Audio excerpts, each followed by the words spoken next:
Hey guys, this is Jeff Stanek with Figured Out Baseball. I've got a really good Figured Out Baseball podcast today. We're being joined by a really good coach and a really good person. Two qualities I really like to have on the podcast that usually make it easy, and especially with the personality that we've got today. So we're being joined today by Mike Gambino. He's the head coach at Boston College, of course, in the ACC's Atlantic Division.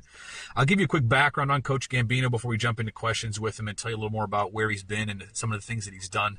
He is a graduate of Boston College, graduated from BC in 1999. Once he graduated, he played 2 seasons in the Boston Red Sox Organization. When he was done playing, he split the 2002 season as a special assistant to the major league staff and then part of the year coaching on the Lowell Spinners coaching staff in the Red Sox organization. Then he jumped into college baseball. 2003 through 2005, he was an assistant coach at Boston College. Following that, he spent 2 seasons as a regional scout for the Detroit Tigers. Spent the 2007 through 10 seasons as an assistant coach recruiting coordinator at Virginia Tech. So there he got back into college baseball. In 4 seasons at Virginia Tech, the team had 15 players drafted. The team's batting average went up 40 points in the 4 years that Coach Gambino was there. In 2010, his last season there, the team made the first NCAA tournament appearance since 2000. They also finished that season with a national ranking of number 20 to end the season. July 2010, he was named the head coach at Boston College, which is where he still is. Their 2016 team made the first NCAA tournament appearance since 2009. That team won 35 games, second most in school history. They earned a top 25 national ranking in 2016. That was their first top 25 national ranking in school history. Coach Gambino was named the ABCA Northeast Region Coach of the Year in 2016. They also had a first-round draft pick in 2016 and the year before 2015, so 2 first-round picks in 2 years. 2017 team returned to the ACC Championship. They made back-to-back appearances in the ACC Championship for the first time that year since 09 and 010. The 2019 team went 31-27. That team hit 289 overall. They stole 94 bases, which was second in the ACC. Also had some pretty impressive stats on the mound and defensively, but we'll get into that probably in the podcast. They reached the conference semifinals as a 12 seed. Pretty great run there at the end. They had 5 players that earned all conference honors. That was a program record. They had 2 All-Americans in 2019. First time that BC had 2 All-Americans since 2009. 3 freshman All-Americans that year. 3 more players drafted last year in 2021, including a first-rounder, a second-rounder, and a sixth-rounder. Since Coach Gambino got to BC, they've had 29 draft picks, including 3 first-rounders. They've produced 4 big leaguers and a really successful run at Boston College. Coach Gambino, I really appreciate you joining us on the podcast today. I really appreciate you having me on, and it's an honor to be on here. And after that, I guess everybody's going to be fully asleep after hearing all that. But hopefully, we can get them back up and running. I told you, I think we could have skipped it all and just said husband, father, baseball coach, and let's go. And I appreciate that. There's the bio. I appreciate that's how you see yourself. Too many people either have that order screwed up or don't want to include some of those things in their bio. But I like to start with the bio. Just I think it gives people that might not know much about you other than just, you see the thumbnail of the podcast with you in your Boston College hat. And, but we want to give a little more background. And also I like to just kind of, find some interesting things throughout people's journeys, Mike. And for you, there are several things that kind of stand out for me and a couple places that I'd love to start. But I just kind of want to talk, first of all, about Boston College overall and your experience there. So you played there, obviously. You were an assistant coach there and then came back as the head coach. Now, among ACC baseball programs, Boston College is not the program people would point to and say you guys have, the best facilities, the best climate, et cetera, et cetera. It's a bit of an uphill battle there, but you guys have experienced quite a bit of success there. When you took over the program as the head coach, what did you think it was going to take? What were some of your goals going into it and kind of like these are the first steps we've got to take to get it there kind of mindset right when you first got hired? Yeah, I appreciate you asking that. And I took over, I was lucky enough to take over a program and be part of continuing something. Boston College is a place that I love. It's a mission, an overall mission as a university that I love. I believe in a Jesuit education. I love the campus. I love the people here. It's a special, special place. And I love, and Boston's an awesome town. I grew up in New York, but having gone here, I've, at this point now lived more of my life in Boston than New York. But Boston is an amazing town.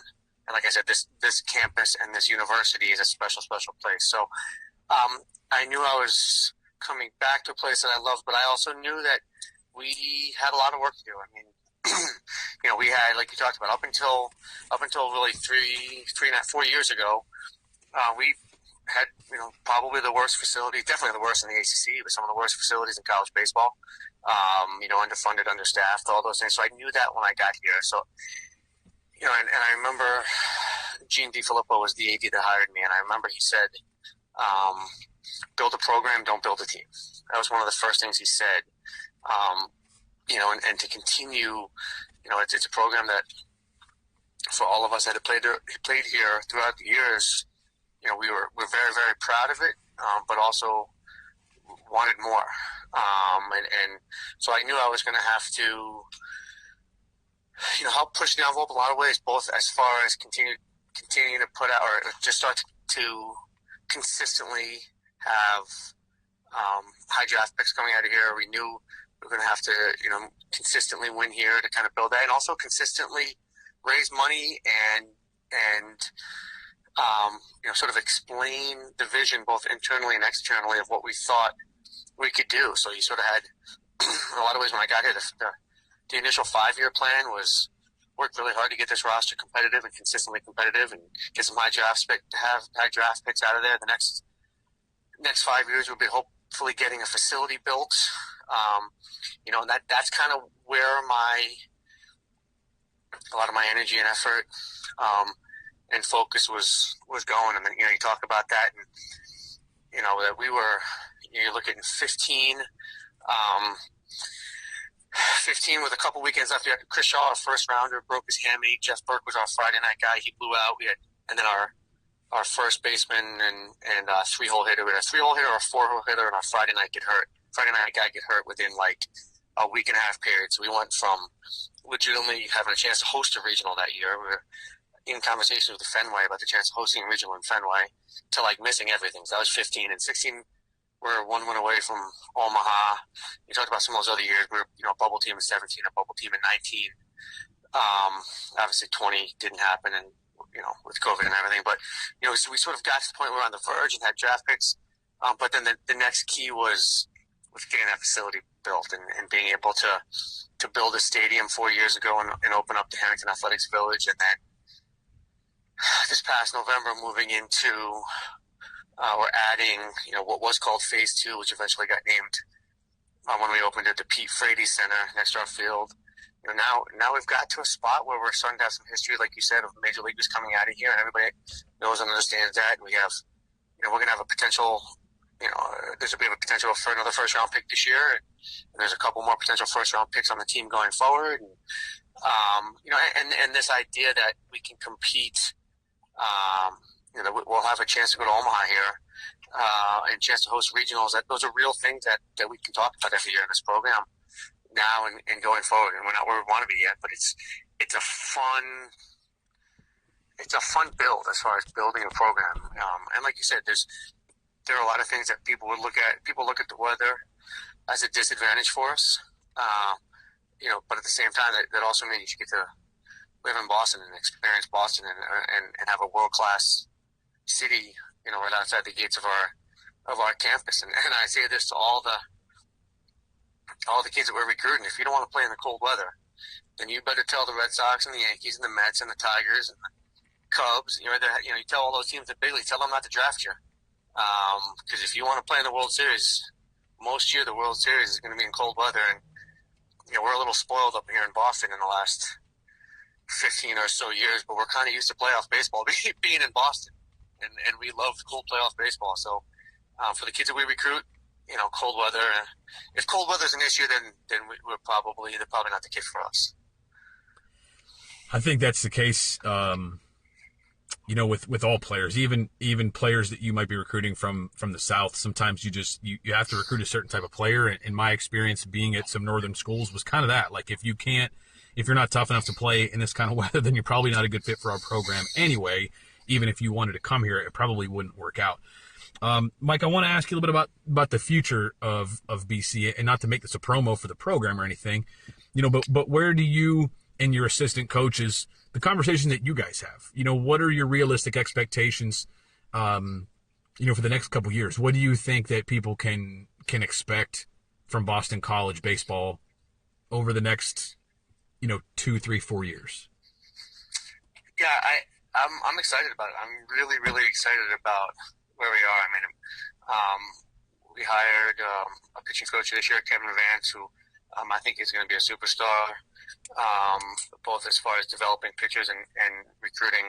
Hired a hitting coach this year, Tyler Holt, who, again, I think when people see the impact he's having on our hitters, I think, that having that staff here going forward, and I don't mean this as a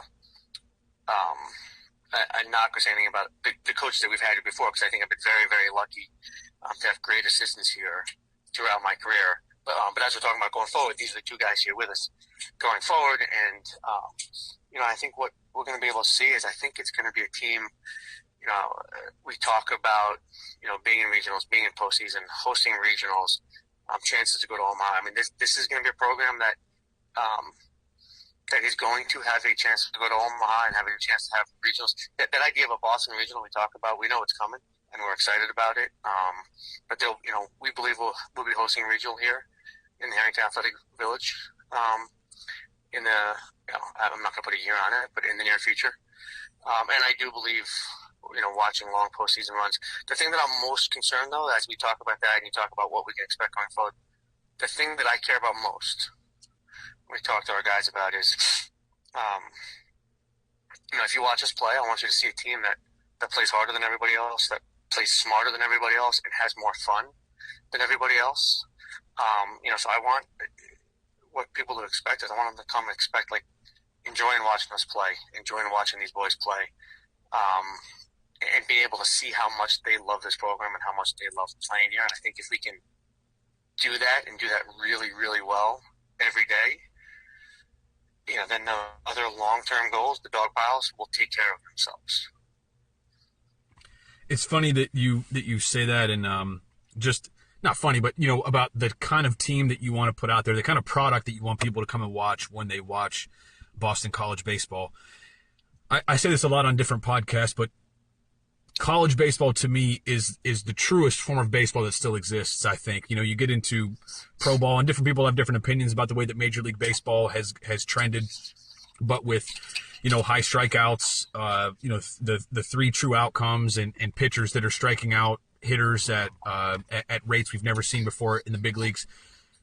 College baseball has gotten better along the way too. Velocities have gone up in college baseball. Secondary stuff has gone up because there are a lot of college baseball programs, particularly at well-funded Division I programs, especially, that have tons of technology that they're using. They have Rapsodo, they have other things, they have TrackMan, whatever it is. That they're able to help their players develop in ways that they haven't been able to before. But college baseball still brings you things that pro ball necessarily doesn't. You guys at Boston College, you steal a lot of bases. You have pitchers that seem to throw a lot of ground balls. You guys keep the ball out of the air. One of the stats that I mentioned that I had here that I wasn't going to mention in your bio, but I've in 2019. I read that you guys, as a pitching staff, gave up 0.44 home runs per game, leading the ACC. Also turned 55 double plays defensively to lead the ACC. Like that's like old school baseball, where you keep the ball out of the air.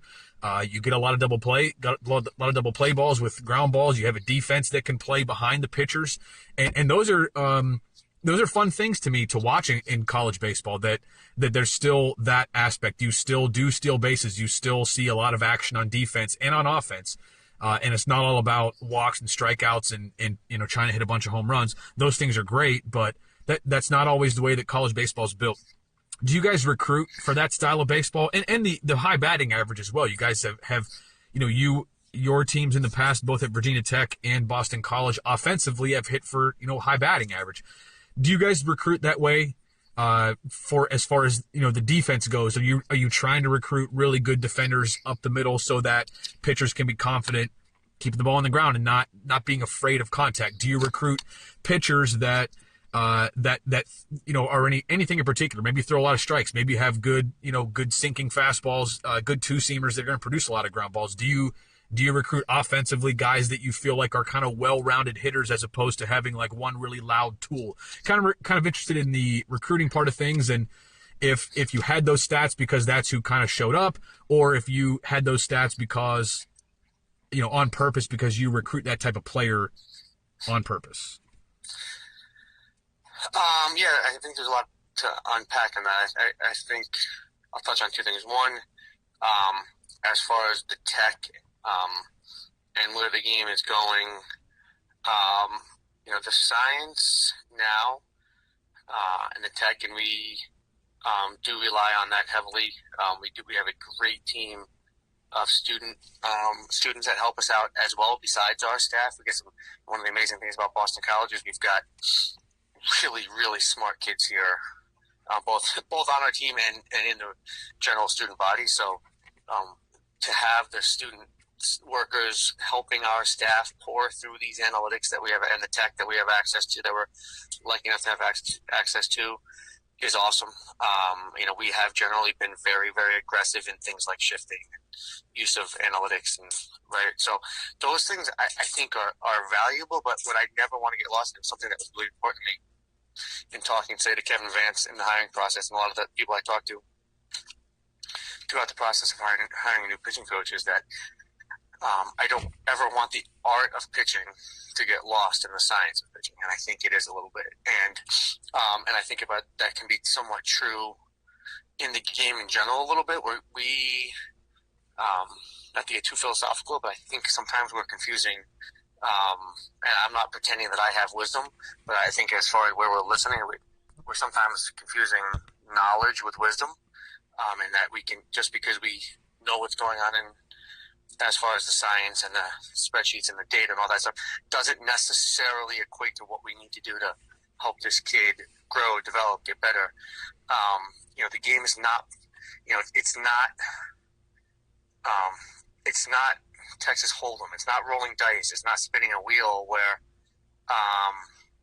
numbers are numbers, and there's a human element, there's emotions, and there's competitiveness, and there's a million different things that can factor into the game. So as far as the science and technology of it, we are all in on that, but the human factor, something that's really important to me. So that sort of leads into sort of the model of who we try to recruit. I love on the mound and positionally. I love, I think what we've sort of been somewhat known for, and a lot of our high draft picks and big leaguers that are fit this mold, is the sort of super competitive, tough, competitive, hardworking, multi-sport athlete that comes here. And one of the things I think that I'm pretty proud of, we talked about the stats of the guys we hear, but we're also known for the fact that when our guys leave here, they have tremendous amount of success in professional baseball. Not just the guys that get the big leagues, but the later round picks, the Joey Cronins or Jake Alous that are later 30th round picks that get to AA, or Donovan Casey, who was an 11th round pick who just got traded for Max Scherzer. He's on the 40-man with Washington now, right? Like, our guys have success when they leave here. So, the model of that kid is that super competitive, multi-sport. Not every kid in our team is multi-sport, but those are the guys that we sort of love and focus on. I do love positionally. I do love speed. I do love defenders all over the field. And I guess you talk about home run. I love home runs as much as the next guy. But the guy, if you look at, the guy that is an elite runner, an elite defender, can really, really hit for power, well, that guy might not get to college. You know what I mean? Like, those guys don't always get there.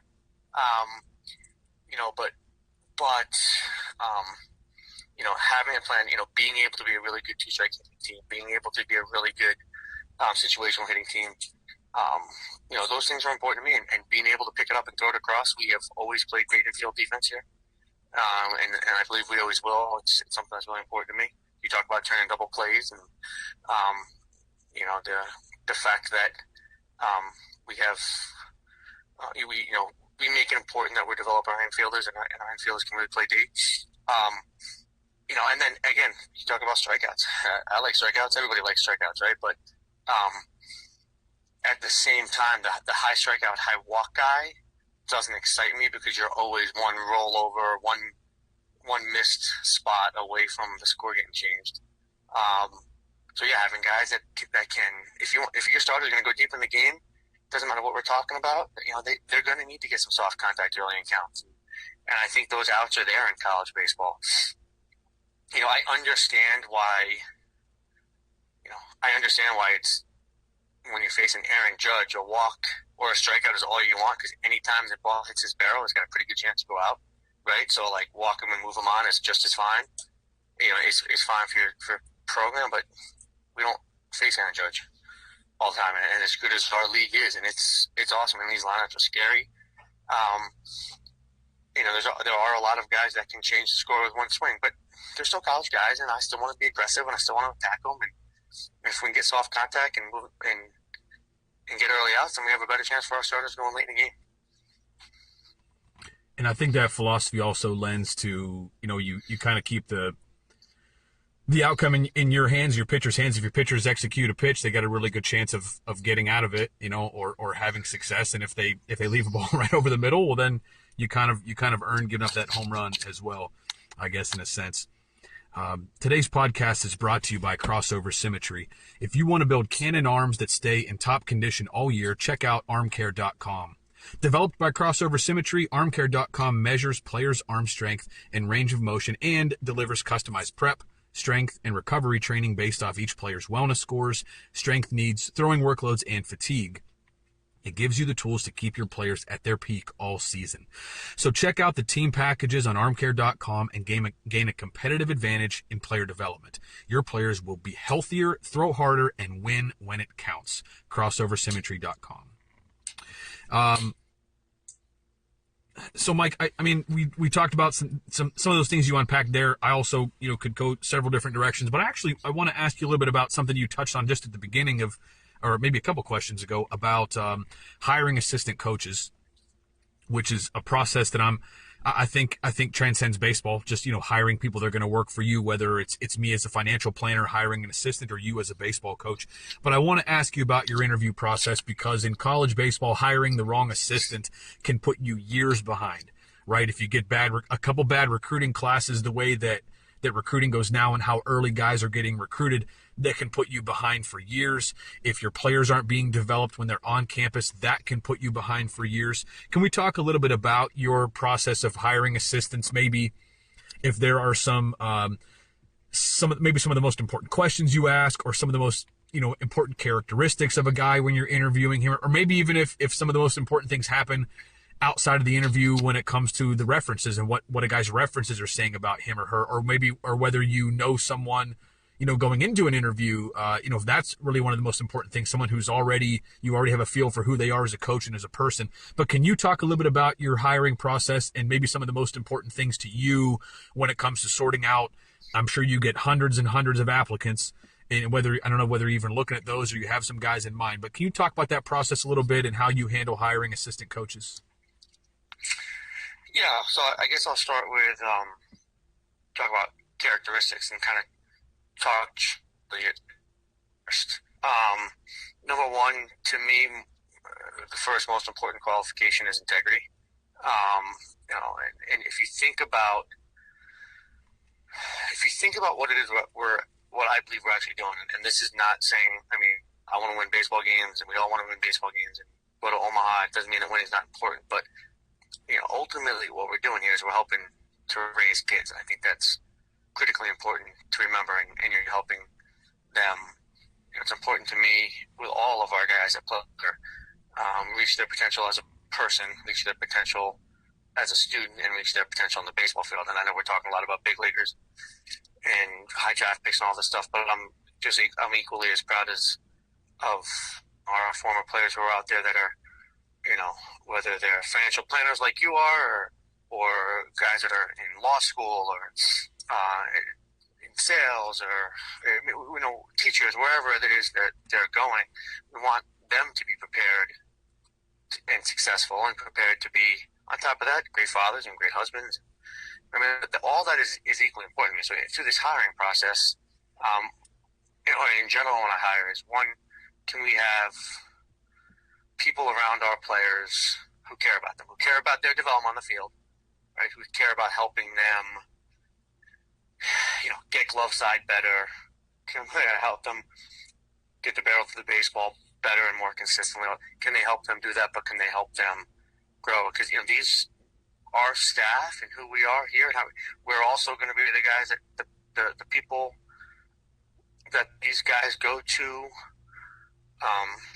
when they break up with their girlfriend, or when somebody's sick at home, or when they're scuffling academically, right? So, I want people who care about these guys, who care about our players here, who care about these boys. So you start with sort of that, right? Like, who are those people? Who are somebody who's got the type of integrity and character that I want around these players and around these young men, and then the type of work ethic that we want and need, both as a model for these guys, and also, college baseball, between player development and recruiting, and it's a lot, right? So you want people that are going to work extremely hard. I want guys that, with a really good baseball background. I don't mean that you have to have played professional baseball to be a good baseball coach, but I do value professional baseball experience somehow, in some way. It wasn't the be-all, end-all, but that is experience. That experience is important. The two guys we just hired, one, a pitching coach, was up to AAA, and Kevin Vance, and our hitting coach, Tyler Holt, is big league time. So, and again, professional baseball is not the be-all, end-all, but the more time at the baseball field, the more good baseball people you are around, the larger your database gets, and the more information you have to pass along to these guys. And then I wanted guys that, I sort of mentioned this before, that know and understand, can utilize the tech, but not let the game get lost in the spreadsheet, and not let the kids and the players and the emotions of everything get lost in the spreadsheets. So I know I sort of talked a little bit more generally there,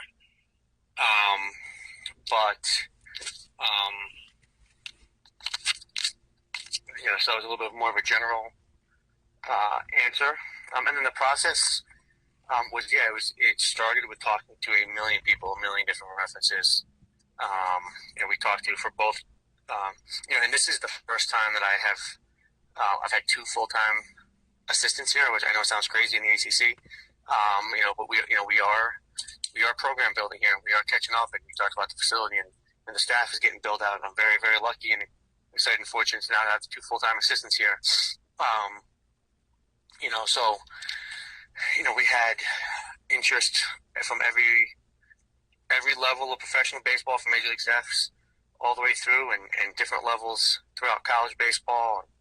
So just talked to a lot of people, and getting character references and getting baseball references, and talk to opposing coaches. You talk to a lot of people and try to figure out to get the most information and be able to paint the best picture of what this staff will look like when it all comes together. And I cannot tell you how excited I am about this staff. And like I said, I've been very, very lucky and fortunate throughout my career to have great assistants. And I'm extremely excited about this staff. The integrity piece, Mike, is that something that you've got to rely on references for, or is that something that you feel like you can kind of that you can dig up through certain questions that you ask? I'm just curious how you identify that, the high character, the guys with the integrity that you're looking for. How do you go about doing that? Yeah, it's a hard one. I think probably number one through that is references, right? Unless it's somebody that you know and have known for a long time, then a lot of times you're relying on references, and you're relying on people that you know and trust. to kind of give you those fair evals, and then you try to do your best, throughout the interview process of diving through.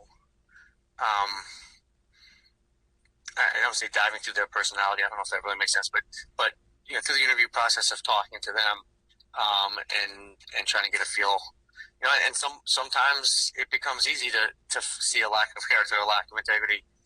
Sometimes that will pop out at you, and but other times it doesn't. So you're just trying to sort through that, and it definitely is a hard one, and it's something that's important.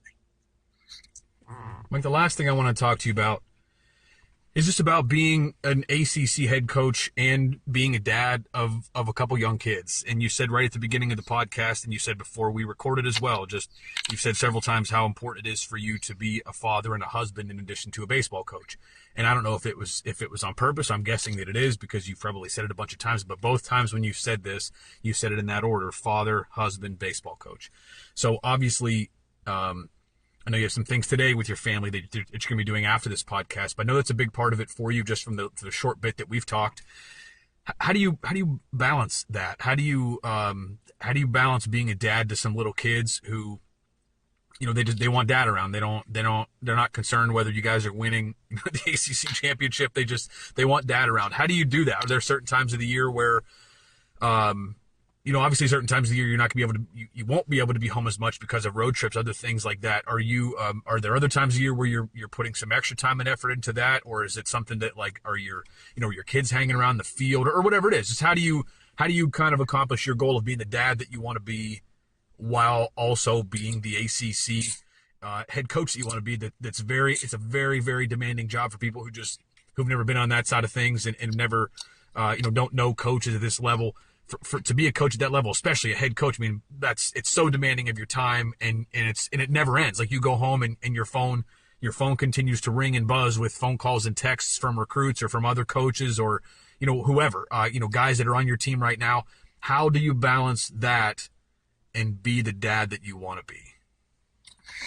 That could be a whole other podcast. And honestly, if you end up with somebody who can speak on that, I'd love to listen, because it's something that I'm still trying to learn and figure out. And I think we all are, and that's like you are with your job. And the funny and crazy thing about it, I think. So I'll give you an analogy. One thing I talk to my players about is as they go through college, right? Once they sort of settle in, once you learn how to be a freshman, right? Then you move on and become a sophomore, and there's different challenges, both academically on the field. If you don't play as a freshman, now all of a sudden you're a sophomore and now you're playing all the time. Or if you're a freshman and you're a freshman All-American, nobody really knew about you, not worried about you. Now you're a sophomore, now you're the guy. How do you deal with that, right? And then it just never stops, and you continue to move on. So as soon as you start to settle in with one thing, right, then you move on. And I kind of talk to my guys about, the better you get at something, the more responsibility you get, the harder it gets. And then you just have to kind of keep preparing for that. And in some ways, I'm sort of learning, with fatherhood and all that, as you're learning how to do it, it changes, right? You learn how to have infants at the house, and then they're toddlers. You learn how to have toddlers at the house, and then move on. And I think, and if I talk to a parent, that the funny thing about that is just you're constantly learning and growing and working through that. For me, being a great husband and great father is critically important to me, and it's something that I try to work on and prioritize. And the time thing is really hard, trying to make sure. Like you said, it never ends, right? So what are the times, I used to always have my phone on me, right? And always answer every call and text. And now, for better or for worse, if I'm home for dinner, when I get home, I put my phone down, and I'm not picking up the phone during dinner, and then I'll check in with them afterwards. Or, to me, bedtime, my kids are young enough for bath and books, bed, and during that time, that time's sacred to me. So I'm not going to pick up a call. Or, if a kid calls that I can't call back, I might grab it and say, hey, can you call me back at 9:30 or whatever it is. And, my wife taught me a great lesson early on. I used to, because I'm always, if I'm in the car, I'm probably on the phone trying to return a phone call or talk to me through whatever. And I used to sometimes come in the house on the phone, which is, without kids, it's not that big a deal. And then, my wife explained to me early on, the kids are excited when you get home, just call before you come in. It's like, things like that. I am really extremely lucky. My wife played field hockey in college. She actually played at Northwestern, and she is an assistant coach on the field hockey staff here. So she understands and gets it, which is hard. And it's hard for on the wives of coaches a lot of times, and she gets it and she's excited about it. And it also makes it fun because I have a son and a daughter, so they're always, every time I have a chance to get them around our boys and our program, my kids are at practice with me all the time. My wife and my kids will travel when we can. They're at our facility all the time. But I also love the fact that my daughter gets to be around, the girls in our field hockey program here are great role models for my daughter, right? So she gets role models and gets to be around those girls turning into young women as well. So, it's a hard balance. And you constantly, it's kind of like we tell our players, right? You try things, you make mistakes, you learn, you get better, you move on. And I sort of feel like, and not to get too cheesy about it, but if I try to do my best to love my kids and love them as much as I can, and find as much quality time to be around them as I can, then the mistakes you make along the way, you hold too big. I guess if that's the best way to say it. I got one last question, I guess, along these lines. I know we're kind of short on time here, but do you have anything, Mike, that helps you to kind of stay centered and balanced on that? Because I think anybody that works any job can understand that your life can get out of balance where you're spending too much time at work and you need to get home. For me, it's like I have times balancing this website and my own job where I miss dinner sometimes, and if I miss dinner too much, I hear it. Sometimes I hear it from my mom, and sometimes I hear it from my wife, or sometimes I'll just get a vibe from my wife, and it's like, okay, tomorrow, like, I've got to be home. Hey, what time's dinner time? Because I'm going to be home for sure. Because I know that's an important time for me, but sometimes work gets in the way, and I'm sure that you experience that as well. But do you have anything, whether it's like podcasts or books or like just a person in your life who kind of keeps you grounded, keeps you centered, and keeps your priorities and your focus where they should be? Do you have anything in your life that kind of helps you to just kind of to balance everything like you should be when you get out of balance? Yeah. Well, I think trying to find that balance it's funny. Every time I talk to, I do have a lot of people I lean on different industries, both coaches, but people I'm really close to that are in other industries that run businesses or run companies that I will lean on and ask questions about. And I am less of a podcast guy. If you listen to podcasts, I don't seem to have the time, because most of the time, the times that I would be listening to podcasts, I'm usually, like a lot of people listen to podcasts in the car, but I'm usually trying to make up calls in the car. I do enjoy reading, so reading when I can. So reading, speaking to people that and just picking people's brains and information. I also, one of my favorite parts. We as a family go to mass. I am Catholic. We as a family go to mass. We also have a mass in our athletic department. Father Tony Penna has been here forever. He's actually our hockey chaplain. He's the vice president of the school, and he does a mass every Wednesday at 11:30, right in Conti Forum where my office is. It's a 20-minute daily mass. His homilies, I always feel like I leave.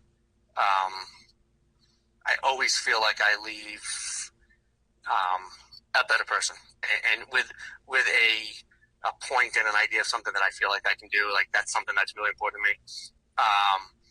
So I think you try to kind of lean on all those different things, and talk, whether it's talking to friends or mentors or listen. I do have a couple sort of different, like I said, people that I lean on. So I think it's in some ways it's very similar to what I tell my players all the time, and I make a lot of analogies with what we're doing on the baseball field and what we're learning, and try to sort of help them see and understand how these lessons that we're learning are applicable, right? The skills are applicable down the road, whether you become a teacher, a doctor, a CEO, a father, a husband. Like, you're going to lean on a lot of these things. So I just kind of try to live by that, I guess. That's awesome. This is Mike Gambino, everybody. He's the head coach at Boston College. This podcast has been brought to you by Crossover Symmetry, and hopefully you've enjoyed this as much as I have. Mike, it's been a long time since you and I have caught up, but it's been really, really enjoyable. I appreciate your time and sharing things and kind of opening up there, which I think is part of the beautiful thing about these podcasts is you get to, I think, know some people in ways that you might not get to with post-game interviews or just what people might see from you or read about you in the newspaper or whatever. I think this is a great way to get to know some people and kind of hear how programs are really run from the inside. And I think everybody that listened to this got a better idea of what Boston College baseball is all about. Mike Gambino, everybody, again, the head coach at Boston College. Mike, I sincerely appreciate your time and all that you shared with us today. I really appreciate you having me on, and please, anything you ever need, let me know.